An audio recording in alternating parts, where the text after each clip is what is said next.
우선 별도의 설명 기회를 주신 재판부께 감사의 말씀을 드립니다. 오늘 원고 측 발표는 피고 측 주장 중 중요한 부분에 대한 반론이나 시각적으로 화면에 띄워서 보면 좋을 것 같은 부분 위주로 살펴보고 나머지는 참고서만으로 제출하도록 하겠습니다. 먼저 피고 주장을 보겠습니다. 피고 측은 정성적, 종합적 평가가 이루어지는 학생부 종합전형 특성상 단순한 숫자 정보의 공개만으로도 각종 분쟁이 다발하여 전형의 존립이 위협받는다고 주장합니다. 이 시시비비 우려를 왜 내가 B등급이고 왜 남들은 A등급이냐와 같이 평가 결과의 타당성과 관련된 시시비비와 왜 대학이 안내한 바와 다르게 특정 요소에만 치중해서 전형을 운영했냐와 같은 반영 비율의 적정성 관련 시시비비로 나눌 수 있을 것 같습니다. 먼저 평가 결과 타당성과 관련된 시시비비에 대해 보겠습니다. 이 사건 정보는 1단계 합격자라는 지원자들 일부의 최종 등급별 인원수일 뿐입니다. 전체 지원자의 서류 평가 결과, 평가 과정에서 작성된 주관적인 의견, 타인의 스토리가 함께 공개되는 것이 아닙니다. 이 사건 정보와 유사한 성균관대 자료를 보더라도 익명의 숫자 나열로부터 주관적인 평가 내용을 파악하거나 시시비비를 제기한다는 것은 현실적으로 불가능한 주장입니다. 제1심 법원 역시 같은 이유로 이 사건 정보의 공개가 분쟁이 다발하게 어렵다고 판단했습니다. 오히려 학생부 종합전형 관련 논란은 정보 비공개로 인한 불투명성이 근본적인 원인입니다. 사교육업계만이 정보를 독점하거나 불합격자의 재도전 기회가 박탈되거나 깜깜이 전형이라는 논란, 나아가 내부자 인맥의 합격률만 높다는 음서세 논란까지 전형의 불투명성을 둘러싼 문제가 계속 제기되어 왔습니다. 지원자들 역시 정성평가로 이루어지는 전형 특성을 이해하고 지원하였는 바 이 사건 정보의 공개만으로 정보 공개가 폭증하거나 학생부 종합전형 운영이 불가능해진다고 단정하기 어렵습니다.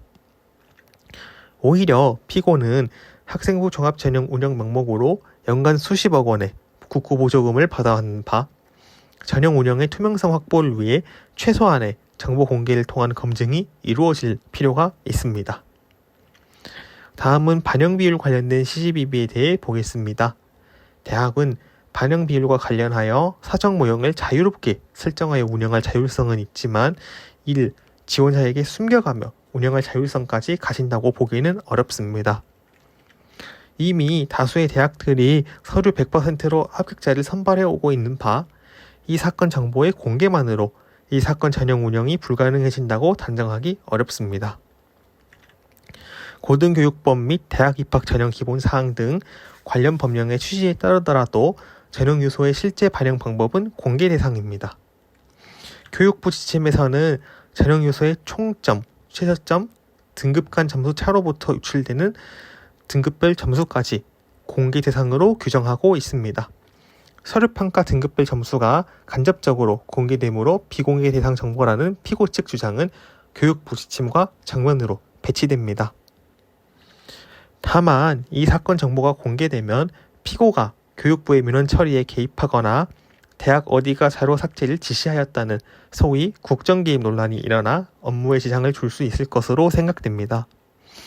그러나 이는 피고의 입시 업무 수행과는 직접적인 관련이 없고 오히려 교육부 국정 운영의 투명성 확보와 관련된 사안입니다.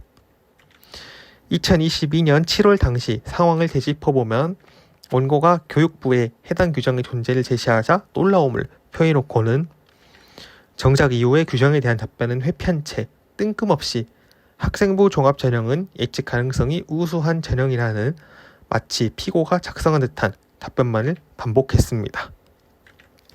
특히 교육부 자신이 발간한 지침조차 무시하고 반영 비율 왜곡 문제에 대한 문제의식조차 결여했다는 사실 자체가 이 사건 정보 공개의 당위성을 입증합니다.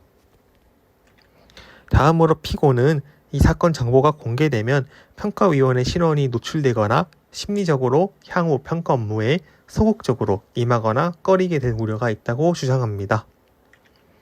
그러나 이 사건 정보는 평가위원 정보, 평가 요소별 평가 결과, 평가사 개개인의 의견이나 4단계 평가 과정에서 작성된 주관적인 의견 등을 포함하고 있지 않습니다. 제1심 법원 역시 같은 이유로 이 사건 정보의 공개로 평가위원들이 업무 수행 자체를 꺼리게 될 것이라고 보기 어렵다고 판단했습니다. 특히 이 사건 전형은 수백 명의 평가사들 중에서 서류평가만 전인입학사정관 1인, 전인입학사정관 1인, 대학입학전형위원회 9인, 위촉입학사정관 2인, 평가위원회 또는 대학입학전형위원회 9인이 참여하는 복잡한 구조고, 면접평가 역시 위촉입학사정관 2인이 참여하는 구조입니다.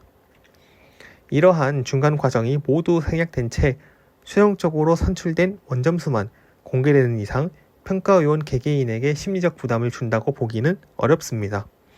피고 측은 면접평가위원회 신원이 노출될 우려가 있다고 주장하나 이 사건 정보는 하나의 최종적인 원점수이므로 2명의 평가위원 중 누가 점수를 낮게 줬는지는 알 수 없습니다.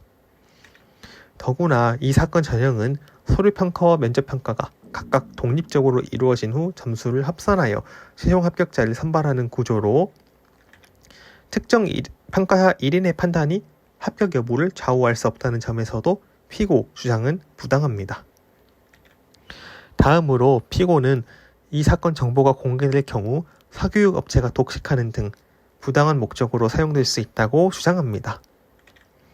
그러나 오히려 정보의 비공개가 17개 시도교육청조차 정보가 부족한 상황을 만들고 사교육 독식을 유발했던 주된 원인입니다.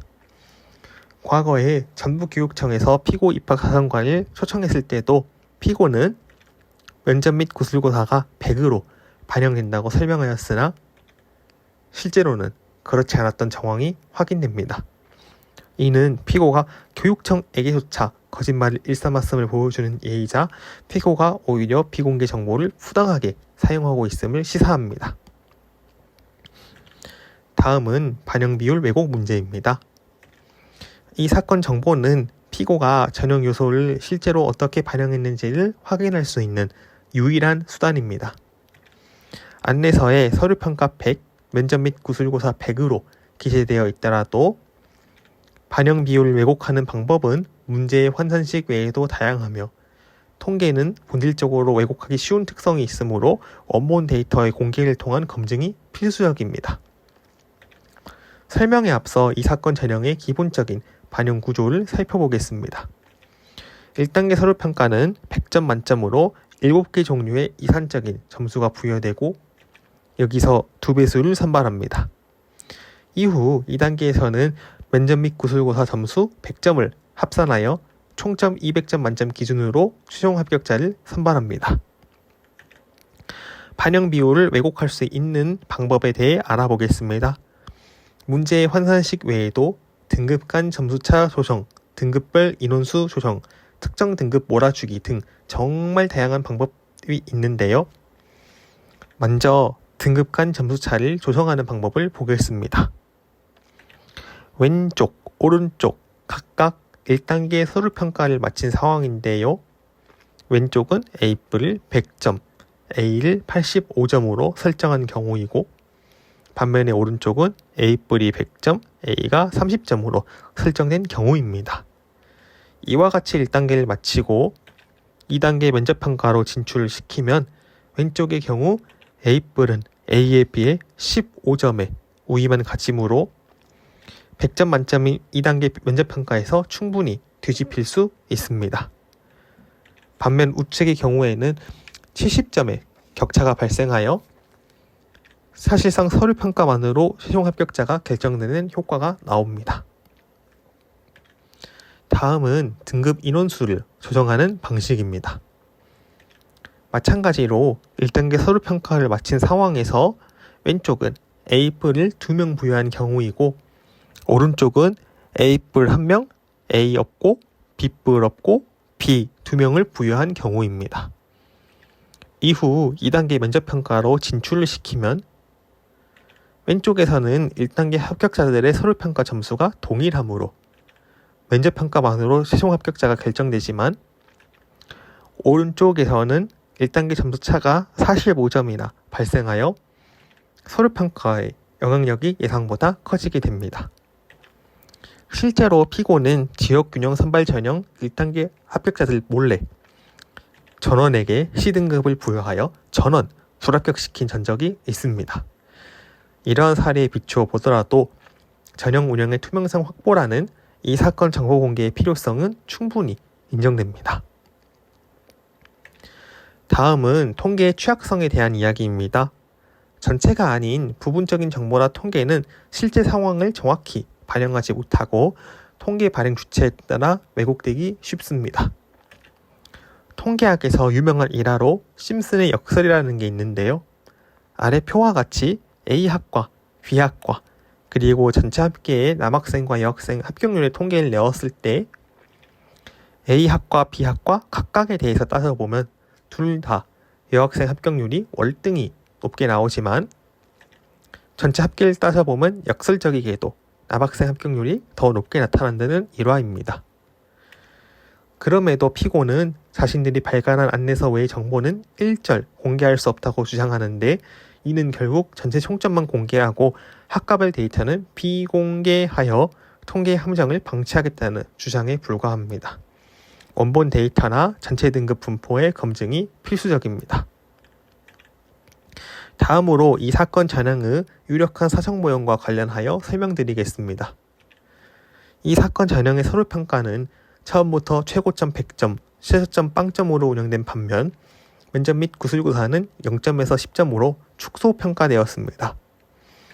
이는 피고가 처음부터 면접 및 구술고사를 안내서에 기재한 바와 같이 운영할 의사가 없었음을 추단케 하며 이러한 사실은 지원자들에게 사전에 고지되지 않았고 17개 시도교육청마저 기망한 행동입니다. 과거 법학전문대학원 입시에서 피고가 최저점 조작을 통해 반영 비율을 왜곡한 전례. 원고를 포함한 교내 수학 면접 대비반 참여 학생들은 모두 불합격하고 수능 수학 4등급 등 소 삐삐삐삐삐에 출석한 친구들이 모두 합격한 정황. 그리고 피고의 정시 모집 교과평가에서도 2인 평가 등급 평균에 자연수를 더하는 방법이 사용된 점 등을 종합하면 이 사건 전형의 가장 유력한 사상 모형은 면접평가 2인 등급 평균에 90점을 더하는 방식으로 보입니다. 이 경우 서류평가는 0점에서 100점 사이의 점수가 부여되지만 면접평가는 10 맞으면 100, 빵빵 맞으면 90 해서 90점에서 100점 사이의 점수만 부여됩니다. 이와 같은 사상 모형의 효과를 한번 보겠습니다. 다음과 같이 1단계 서류평가를 마친 상태에서 2단계 면접평가로 진출을 시키면 A뿔은 A에 비해 15점의 우위를 가지게 됩니다. 이후 면접고사를 실제로 시행하면 면접에서 아무리 많이 벌릴 수 있는 격차가 10점밖에 안 되는데 서류평가 등급 간 점수차는 15점이라서 서류평가 순위가 사실상 뒤집히지 않습니다. 이렇게 A 지원자가 아무리 면접에서 만점을 받아도 총점에서는 역전이 불가능합니다. 여기서 한 가지 재미있는 사실이 있는데 똑같은 사상 모형이라도 바로 등급별 인원수에 따라서 그 효과가 달라진다는 사실입니다. 예를 들어 1배수 2명, 2배수 4명인 모집 단위에서 A뿔을 1배수보다 작게, A를 1배수보다 크게 부여하면 2단계를 진출시켰을 때 A는 A뿔을 뒤집을 수 없으므로 A뿔은 면접 결과와 무관하게 자동 합격하게 됩니다. 반면에 A뿔을 1배수보다 많이, A를 1배수보다 적게 부여하면 2단계로 진출시켰을 때 A는 A뿔을 뒤집을 수 없으므로 A등급 지원자는 면접 결과와 무관하게 자동 탈락하는 구조가 됩니다. 두 효과가 완전히 다릅니다.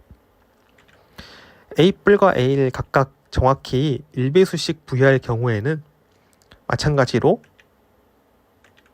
A 2명은 A뿔 2명을 절대 뒤집지 못하니까 아까 설명드렸던 두 효과가 동시에 작동합니다. A뿔은 자동 합격, A는 자동 불합격. 결국 전형 요소의 반영 비율이란 단순한 총점 문제가 아니라 특정 지원자가 순위 안에 들도록 사성 모형을 설계할 수 있는 숫자 노름의 문제에 가깝습니다.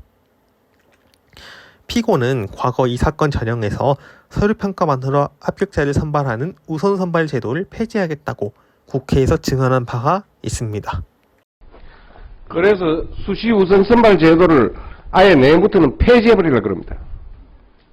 폐지해요? 예. 이거 처음 나온 이야기예요. 언론에 보도됐습니까? 제가 향후에 폐지하려고 그럽니다. 지금 일단 우선 선발 제도를 보완을 해서 전에는 면접도 안 하고 그냥 했는데 지금은 일단 면접까지는 넣고 네. 향후에는 수시 우선 선발 제도가 공연히 저희들은 이 제도의 합리화를 위해서 또 다양한 학생들 뽑기 위해서 이 제도를 했는데 네. 막상 결과적으로 특목고 학생들이 많이 들어오고 네. 또 공연한 오해의 소지가 있기 때문에 없애기로 제가 결론을 내렸습니다. 네. 근데 분명한 거는 제가 입학관리본부 하고 합의를 해서 네. 제가 이거 말썽의 소지가 있는 수시 우선 선발 제도는 향후에 없애겠다고 결정을 했습니다.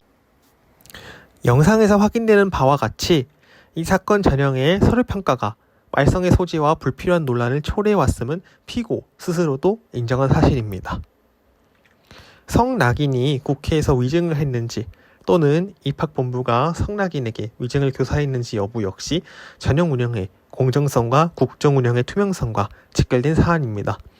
그럼에도 피고는 면접 평가가 형식적이라는 지적 자체가 입시 업무에 방해가 된다고 주장하는데 이는 자신들이 성낙인에게 위증을 교사했음과 동시에 음서세를 계속하여 운영하였음을 스스로 인정하는 것과 다를 바 없습니다. 결국 이 사건 정보는 피고 입학 업무의 공정성이 저해될 것이라는 고도의 개연성은 존재하지 않는 반면 국민의 알 권리 보장과 국정에 대한 국민 참여, 국정 운영의 투명성 확보에 기여합니다. 제1심 판결은 원고 소장의 취지를 충실히 반영한 것으로 항소심에서 달리 판단될 이유가 없습니다. 피고의 항소를 기각해 주시기 바랍니다.